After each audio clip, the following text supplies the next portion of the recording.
ஒரு முறை ஐயா நல்லக்கண்ணு மறைந்த ஐயா நல்லக்கண்ணு அவர்களுக்கு உடல்நிலை சரியில்லை அப்படின்னு இது சில வருடங்களுக்கு முன்னாடி அவருக்கு தோலில் அரிப்பு ஏற்பட்டுக்கிட்டே இருக்குது.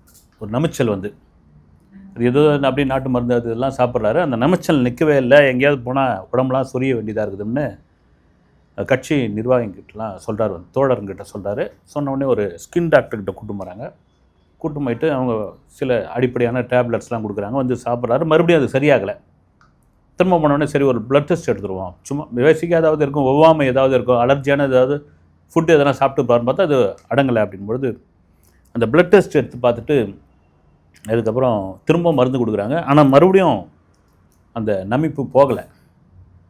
போகாதப்போ இன்னும் அதை விட ஸ்பெஷலிஸ்டான டாக்டர்கிட்ட போய் காமிக்கிறாங்க. அவரும் வந்து ப்ளட் டெஸ்ட் எடுத்து கொஞ்சம் தீவிரமாக என்ன தான் இது அப்படின்னு ஆராய்ச்சி பண்ணும்பொழுது அந்த மருத்துவர் சொன்ன விஷயம் பெரிய ஒரு ஆச்சரியமாகவும் அதிர்ச்சியாகவும் இருந்தது. அது என்னென்னா, இவருக்கு ஏன் அந்த ப்ராப்ளம் வருதுன்னா மற்றபடி ரத்தத்துலேயோ அல்லது உடம்புலையோ தோல்லையோ ஒரு பிரச்சனை இல்லைங்க. இவரை வந்து கொஞ்சமாவது கோவப்பட சொல்லுங்கள்.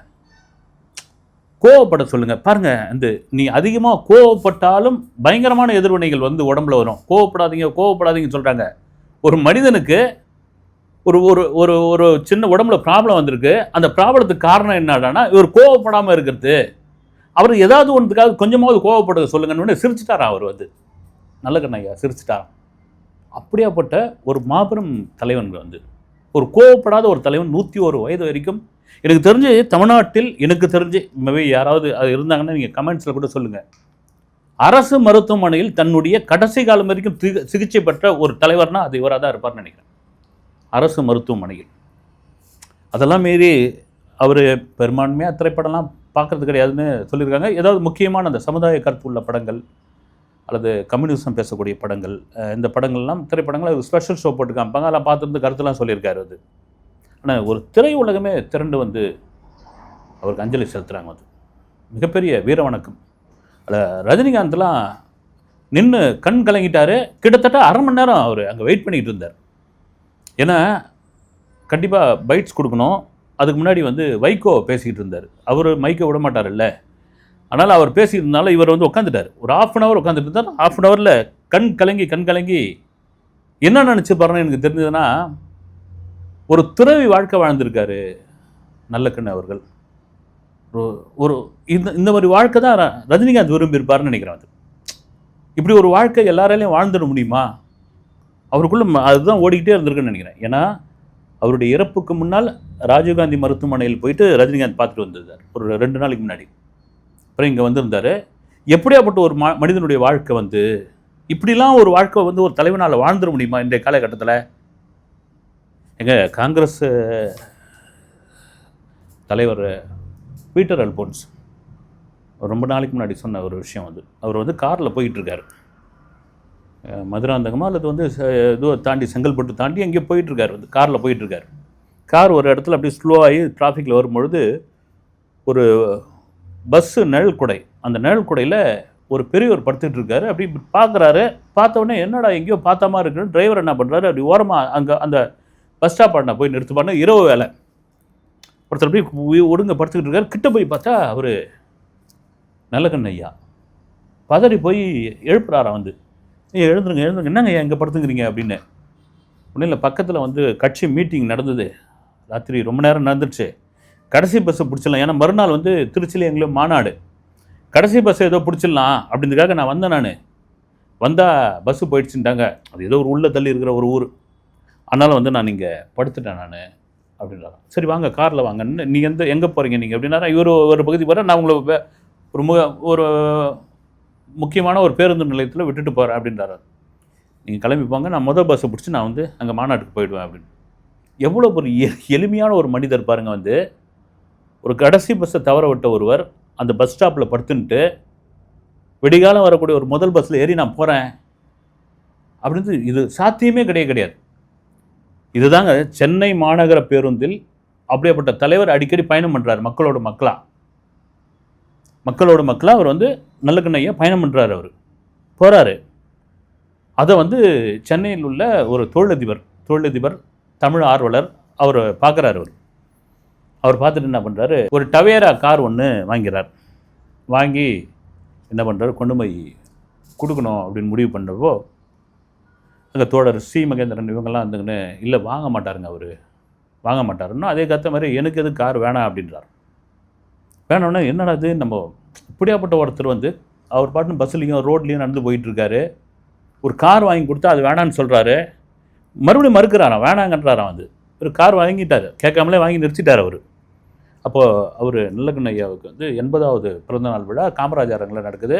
அப்போதைய முதல்வர் கலைஞர் அவர்கள் இந்த விழா வந்து நடத்திக்கிட்டு இருக்காரு. அப்போ இந்த தொழிலதிபரும் தமிழ் ஆர்வலருமான அவர் போய் பக்கத்தில் கலைஞர்கிட்ட சொல்கிறாராம், ஐயா நான் இது மாதிரி வந்து ஒரு டவேரா கார் ஒன்று வாங்கிட்டேன், அதை வாங்க மாட்டேன்றாரு, இந்த மேடையில் வச்சு நீங்கள் சாவியை கொடுங்க, உங்கள் சொல்லு தட்ட மாட்டார், வாங்கிப்பார் அப்படின்போது கலைஞர் எப்படியாப்பட்டவர் பாருங்க. அவர் என்ன சொல்கிறாரா, எங்கள் கார் கொடுக்குறீங்க ரைட்டு, அதுக்கு டிரைவரு பெட்ரோலு இதுக்கெல்லாம் வேணும் இல்லை, என்ன அதையும் நான் ஏற்றுக்கிறேன்றான், அதையும் நான் ஏற்றுக்கிறேன்னு சொல்லி கலைஞர் அந்த மேடையில் அறிவித்து சாவியை கொடுத்துட்றாரு.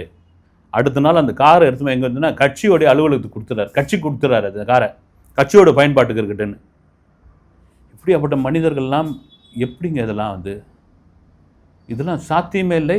அதுதான் ஐயா நல்லக்கண்ணு அவர்கள். அந்த தொழிலதிபர் யாருன்னு சொல்லாமல் போயிட்டு உங்களுக்கு வந்து மாணவர் நகலகம் ஸ்டூடெண்ட் ஜெராக்ஸோடைய ஓனர் வந்து அருணாச்சலம் அவர்கள், ஆனார்வனா அப்படின்வாங்க. வந்து அவர் வந்து நந்தன் ஒரு பத்திரிகையும் நடத்தினார். தமிழ் ஆர்வலர்களுக்கு, தமிழ் நாட்டுப்புற கலைஞர்களுக்கெல்லாம் வந்து அவர் பெரும் உதவியெல்லாம் பண்ணுவார். அவருடைய மகன் அண்ணன் சௌதரராஜன் அவருடைய நிறுவனத்தில் கூட நான் வேலை பார்த்துருக்கேன். நான் அப்படியேப்பட்ட அவர் ரொம்ப ஆச்சரியப்பட்டு போயிட்டார் வந்து ஆனார்வனா அவர்கள் வந்து என்ன இப்படி ஒருத்தரான்னு. அதுதான் அவருடைய எளிமைக்கான காரணமே வந்து. எங்க ஸ்ரீவைகுண்டத்தில் 10 பிள்ளைங்க அவங்க அப்பாவுக்கு, 3வது பிள்ளையாக அவர் பிறக்கிறார். இவர் அங்கே உள்ள பள்ளிக்கூடத்தில் படிக்கிறாரு. பிரிட்டிஷ் ஆட்சி காலம் அது.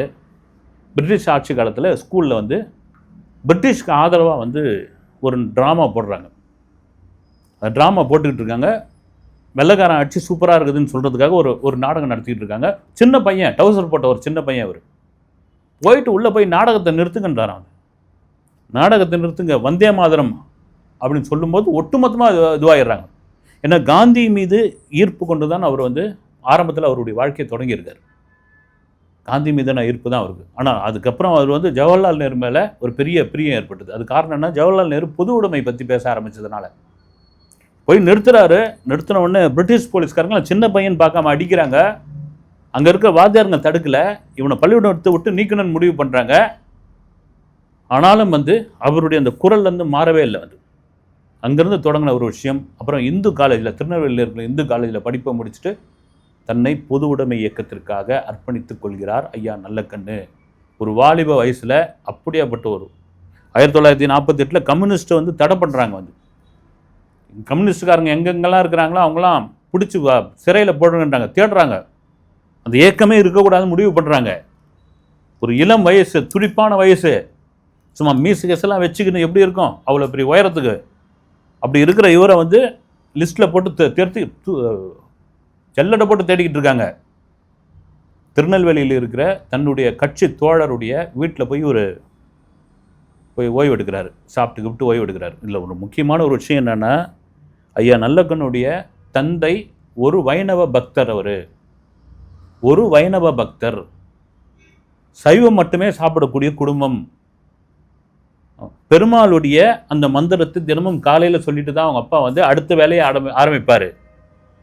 அப்படி சைவம் மட்டுமே சாப்பிட்டுட்டு இருந்த நல்லக்கண்ணு ஐயா அவர்கள் அதன் பிறகு பொது உடைமை இயக்கத்திற்குள் வரும், கம்யூனிஸ்ட் இயக்கத்திற்குள் வரும் பொழுது அங்கங்கே போகிற இடங்கள்லாம் வந்து கொடுக்குறாங்கல்ல மக்கள் கொடுக்குற உணவு, அந்த உணவுலாம் சாப்பிட்டு நான்வெஜ் சாப்பிட ஆரம்பிச்சு அப்போ மீன் மேலே பிரியமாயிடுறாரு. வந்து மீன் சாப்பிட்றதுல, மீன்னா அவ்வளோ ரொம்ப பிரியமாக இருக்கும். அப்படி போய் தன்னுடைய தோழருடைய அந்த வீட்டில் போய் அப்படி ஓய்வு எடுக்கிறாரு, தன்னை தேடிக்கிட்டு இருக்குன்னு. இதை எப்படியோ போலீஸ் ஸ்மெல் பண்ணி வந்துடுறாங்க. வந்துட்டு இயக்கத்தை சேர்ந்த, கம்யூனிஸ்ட் இயக்கத்தை சேர்ந்த மற்றவங்களாம் எங்கே இருக்கிறாங்கன்னு சொல்லி அடின்னு அடிக்கிறாங்க. அப்போ அவர் நல்லக்கண்ணு அவர்களிடமிருந்து வர ஒரே ஒரு பதில், தெரியாது. சித்திரவதை. ஒரு கட்டத்தில் அந்த போலீஸ் அதிகாரி கோபத்துடைய உச்சிக்கு போயிட்டு, என்னடா உனக்கு இவ்வளோ பெரிய மீசை, உனக்கு கடங்கராம மீசை வச்சுக்கிறேன்னு சிகரெட்டை பற்ற வச்சு அந்த சிகரெட்டை வச்சு அதை தீச்சு விட்றாப்லையும். அப்படியே தீச்சு விட இப்பயாவது உண்மையை சொல்லுன்னு. அப்பவும் தெரியாதுன்னு சொல்லி அந்த சதையில் வந்து அந்த சிகரெட்டை படுது வந்து குத்துறாங்க. கொடுமையோட உச்சத்துக்கு போய் கிட்டத்தட்ட அந்த சிகரெட்டை தீச்சி எடுத்துடுறாங்க. எடுத்த பிறகு தான் தெரியாது, அவ்வளோதான். அதன் பிறகுதான் அவர் அந்த மீசை வைக்கிறதே விட்டார். அவன் மீசை வைக்கிறதே விட்டு அந்த கம்யூனிஸ்ட் இயக்கத்தினுடைய குரல் வழியை அடக்க வேண்டும், ஒடுக்க வேண்டும் என்று மிக தீவிரமாக களத்தில் இறங்கி அன்றைய ஆட்சி காலத்தில் தேடி தேடி தேடி இது பண்ணும்பொழுது இவரையும் சிறையில் அடைச்சிட்றாங்க.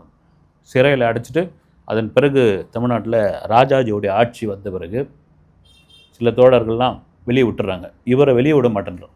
காரணம் என்னென்னா, இவர் வந்து வெடிகுண்டு வச்சுருந்தார், இவர் அவ்வளோ சீக்கிரம் வந்து இந்த மன்னிப்பு தர முடியாது, அதில் சட்டத்தில் இடம் இல்லை அப்படி சொல்லி அவருடைய சிறையில் அடைச்சு அதன் பிறகு இவர் வெளியே வருகிறார்.